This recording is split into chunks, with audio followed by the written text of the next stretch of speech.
బాయికాడ ఏదైనా ఉన్నది మీకు మాకే సంబంధం కాబట్టి మీ గురించే నాకు నాకు నాకు పూర్తిగా అవగాహన ఇదే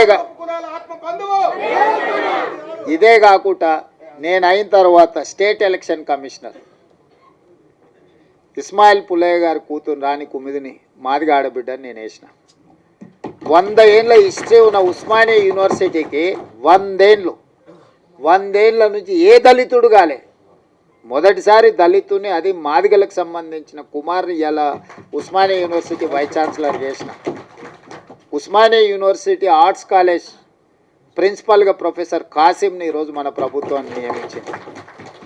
అదేవిధంగా దామన్న సరే ఆయన డిప్యూటీ సీఎంగా చేశారు, ఇవన్నీ చేశారు. లక్ష్మణ్ని విప్పుగా చేసినాం. అదేవిధంగా మనము రాజీవ్ గాంధీ IIIT బాసరకు మనం మాదిగా వైస్ ఛాన్సలర్ని మనం నియమించుకున్నాం. పబ్లిక్ సర్వీస్ కమిషన్లో పాల్వాయి రజనీ కుమార్ని ఈరోజు మెంబర్గా మాదిగా ఆడబిడ్డని ఈరోజు విద్యా కమిషన్ వేస్తే చారగొండ వెంకటేష్ని వేసినాం. ప్రొఫెసర్ పురుషోత్తం గారిని రిటైర్ అవ్వగానే ఇమ్మీడియట్గా హయ్యర్ ఎడ్యుకేషన్లో వైస్ చైర్మన్గా నియమించుకున్నాం. అదే సరే సీఎం ఆఫీస్ సరే టికెట్ల విషయంలో సరే అంటే నేను ఎందుకు ఇవన్నీ మీకు చెప్తున్నా అంటే గతంలో మీకు చిన్న అవకాశం రావడానికి చాలా కష్టం ఉండే. ఇవాళ state election commissioner, Osmania university, Rajiv Gandhi IIIT, higher education, విద్యా కమిషన్, పబ్లిక్ సర్వీస్ కమిషన్, ఎక్కడైనా నాకు ఏ అవకాశం వచ్చినా ఎవరు ఏమని అనుకోని వీళ్ళకి ఈసారి చేయాల్సిందే అని చెప్పి అవసరమైతే మా వాళ్ళని పక్కన పెట్టి కూడా మీ వాళ్ళకి చేసిన. ఎందుకంటే మీకు నష్టమైంది కాబట్టి వీళ్ళందరినీ మేలు చేయాలి, మేలు చేస్తే ప్రయోజనం ఉంటుంది, మీరందరూ బాగుపడాలని నా సూచన ఒక్కటే, అవకాశం వచ్చినప్పుడు నిలబెట్టుకోండి, దాన్ని 10 మందికి సాయం చేయడానికి ఉపయోగించండి. మన వాళ్ళకి ఏమవుతుందంటే మీకైనా మాకైనా రాగానే జర పుర్సత్ అయిపోతాం, మనం జర రిలాక్స్ అయిపోతాం, జర దావతులకు గివతులకు ప్రాధాన్యత ఇస్తాం. దాంతో ఏమవుతుందంటే చూసినావా వీళ్ళకి అవకాశం ఇస్తే నిలబెట్టుకోలేదు, వీళ్ళకి అవకాశం ఇస్తే గిట్ల చేసిరు, వీళ్ళకి అవకాశం ఇస్తే గట్ల చేసిరు అని ఎదురుగున్నోళ్ళు మన వెనకంగా మాట్లాడుకుంటారు. అందుకోసం నేనేమంటున్నట్టు ఈ అవకాశం వచ్చిన వాళ్ళు కానీ రేపు భవిష్యత్తులో ఈ ఉద్యోగాలలో డాక్టర్లుగా, లాయర్లుగా, ఇంజనీర్లుగా, IASలుగా, IPSలుగా మన పిల్లలు ఎవరైనా చివరికి హోంగార్డ్ కానీ కానిస్టేబుల్ కానీ 10 మందికి సాయం చేసేటట్టు మనం దీన్ని నిలబెట్టుకుంటే ఏమవుతుంది అంటే ఇంకో 10 అవకాశాలు వస్తాయి. మనం అవకాశం ఇచ్చినప్పుడు దీన్ని సరిగ్గా మనము ప్రజల ముందర కొంచెం మన గౌరవం పెరిగేటట్టు మనం వివరించకపోతే వీళ్ళకి ఇస్తే గింతేనా, వీళ్ళు మారరు, వీళ్ళు గిట్లనే ఉంటారు అంటే నేను జర ఓపెన్ అయ్యి చెప్తున్నా, మీతోనే ఎందుకు చెప్తున్నానో దీన్ని అర్థం చేసుకోరి.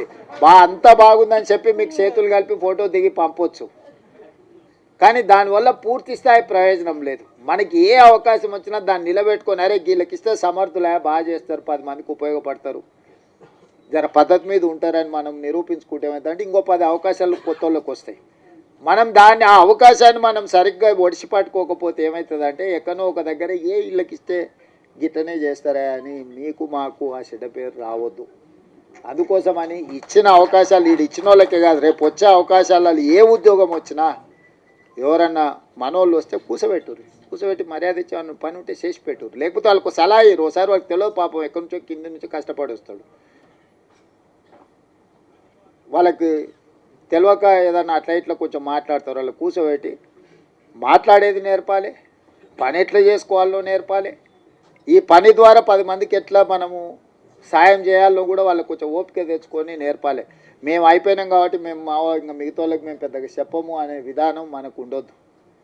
ఎందుకంటే ఇది ఒక గొప్ప అవకాశం, ఈ గొప్ప అవకాశాన్ని 10 మందికి ఉపయోగపడే విధంగా చేయండి.